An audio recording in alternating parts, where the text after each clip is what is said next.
Então, pessoal, pois é, a essa altura do campeonato, todo mundo já está sabendo dessa história, dessa moça chamada Jéssica Canedo, que tirou a própria vida por conta de uma fake news, por conta de uma notícia falsa propagada por uma página de fofoca. E os seus seguidores foram lá atacar a moça. Vamos entender primeiramente o caso. Uma página de fofoca chamada Choquei, que ganhou muita visibilidade durante o fim do último governo, início desse, ganhou uma visibilidade por ser uma página que eu acho, minha opinião, uma das coisas mais inúteis, página de fofoca, mas enfim, ela ganhou muita visibilidade e acabou divulgando uma conversa falsa entre a jovem e o humorista Whindersson Nunes.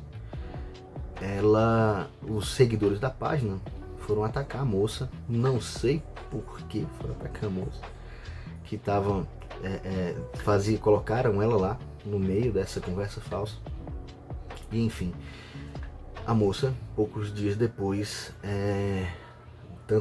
após sofrer tanta pressão, tanto bullying, ela acabou tirando a própria vida. Então, o que acontece? Depois que a gente entende, a gente consegue ver juridicamente o que a gente pode tirar disso. Perceba, entre o dia que essa notícia falsa foi publicada irresponsavelmente por essa página e o suicídio da jovem, ela postou uma série de stories dizendo que não estava bem, emocionalmente, pedindo para tirar a postagem, pedindo que as pessoas parassem de atacá-la, que ela já tinha tentado contra a própria vida outras vezes, ou seja, dando um sinal claro de que isso poderia acontecer. Ou seja, ela estava dando um sinal para as pessoas: pessoal, parem de me atacar, pelo amor de Deus, eu não estou bem. A resposta do perfil pessoal do dono desta página imunda disse algo como: a redação do Enem, ela fizesse um textão, nem vou ler, desdenhando, debochando de um problema pessoal, de um pedido de ajuda. O que acontece? O que a gente pode compreender, ou quais são os efeitos jurídicos que eu espero que aconteça? Como professor de direito penal, o que faz sentido para mim? A página em si, a empresa, não há responsabilidade alguma, pois apenas com relação a crimes ambientais a pessoa jurídica pode ser responsabilizada. Ela tem inclusive penas específicas para a pessoa jurídica, ter requisitos que a pessoa jurídica precisa ter para que ela possa ser punida criminalmente, a pessoa jurídica.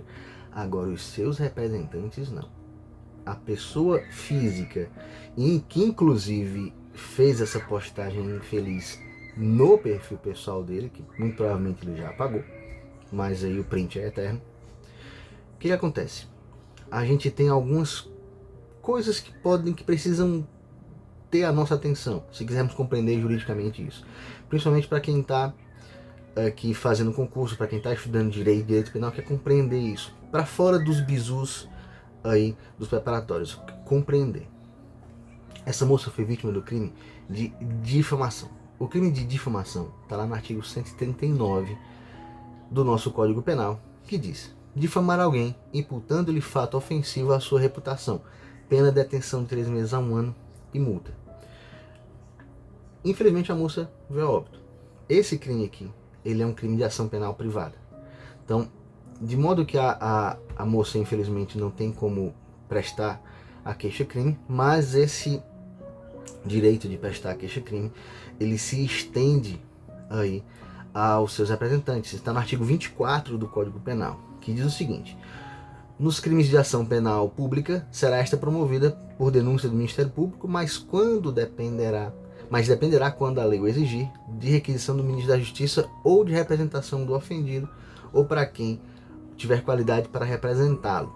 Aí ele fala: no caso de morte do ofendido, que é o caso aqui, ou quando declarado ausente por decisão judicial, o direito de representação passará ao cônjuge, ao ascendente, descendente ou irmão. Ou seja, a mãe vai ter que promover essa ação criminal da difamação, certo? Porque a moça, infelizmente, foi a óbito dias depois, e esse prazo é de 6 meses. Então temos 6 meses para que a família, a mãe, entre com essa queixa-crime, para que o processo de difamação contra os responsáveis possa ser impetrado.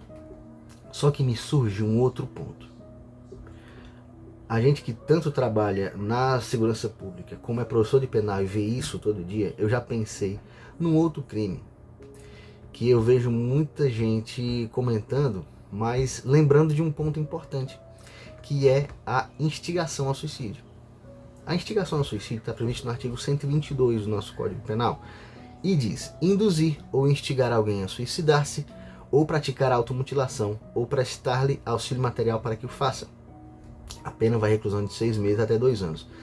Ela tem algumas formas qualificadas, algumas causas de aumento de pena, que podem ou não ser aplicadas, mas aqui a do parágrafo 4º diz que a pena é aumentada até o dobro, então seja julgada pega até 4 anos se a conduta é realizada por meio da rede de computadores. Excelente. E aumenta-se a pena da metade se o agente é líder ou coordenador de grupo ou rede virtual. Ele é administrador de uma página, então entendo que aumenta o dobro e mais a metade nisso daí. Então o que acontece? Aí você pensa, mas poxa, quem estudou penal sabe, mas professor, tem a questão do dolo. O dolo do rapaz não era induzir a menina a se suicidar. Não era o dolo, ele não fez aquele deboche com o dolo, seja a intenção direcionada a uma conduta, direto para que ela cometesse suicídio. E realmente talvez ele nem tenha pensado nisso. Eu vou escrever isso aqui com a intenção dela se matar. Mas, contudo, todavia, entretanto, nós temos o dolo eventual. E o que é o dolo eventual?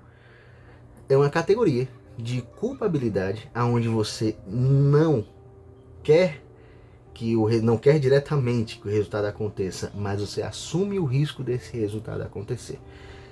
É a mesma coisa da pessoa que bebe e dirige. Ela bebe, dirige, anda com um carro muito rápido, ela não sai de casa querendo atropelar alguém, mas ela assume o risco de que esse acidente pode acontecer. Entendo que foi a mesma coisa aqui. A moça pediu que a postagem fosse tirada, que os ataques cessassem, e a pessoa, o administrador da página, no seu perfil pessoal, faz esse tipo de deboche com uma pessoa que claramente não estava bem e dizia: olha, eu já tentei contra a minha vida, pelo amor de Deus, pare. E ele continua. E os outros que xingaram a moça continuam também, e que podem ser punidos também. Então, ou seja, eles jamais, não pensariam que a moça ia cometer suicídio, mas cometeu. E aí? Nós estamos nessa zona que se aproxima do dolo eventual. Quais as consequências disso? Reconhecendo-se o dolo eventual na justiça, é um crime doloso contra a vida. Crime doloso contra a vida, professor, vai para onde? Tribunal do júri. Ele é julgado por um conselho de sentença composto por 7 pessoas. E eu tenho certeza que será condenado no máximo. Então, basicamente é isso. É esse fato triste que aconteceu com essa jovem que mal começou a viver, acho que a jovem tinha 22 anos, não começou nem a viver direito, e aconteceu uma desgraça dessa. Isso serve pra gente, para reforçar a nossa responsabilidade diante do que a gente posta na internet. A internet não é para ser terra sem lei. O que a gente fala, ou deixa de fazer, ou deixa de falar, na internet tem consequências terríveis, nefastas e destroem famílias. É isso, moçada. Eu espero que vocês tenham prestado atenção e entendido um pouco mais sobre esse crime, que não é comum, não acontece muito na realidade dos fatos. É difícil a gente comprovar a instigação a suicídio justamente por conta desse dolo específico que ele exige. Mas nesse caso, me pareceu muito óbvio o dolo eventual. É isso, moçada. Até a próxima. Fiquem com Deus.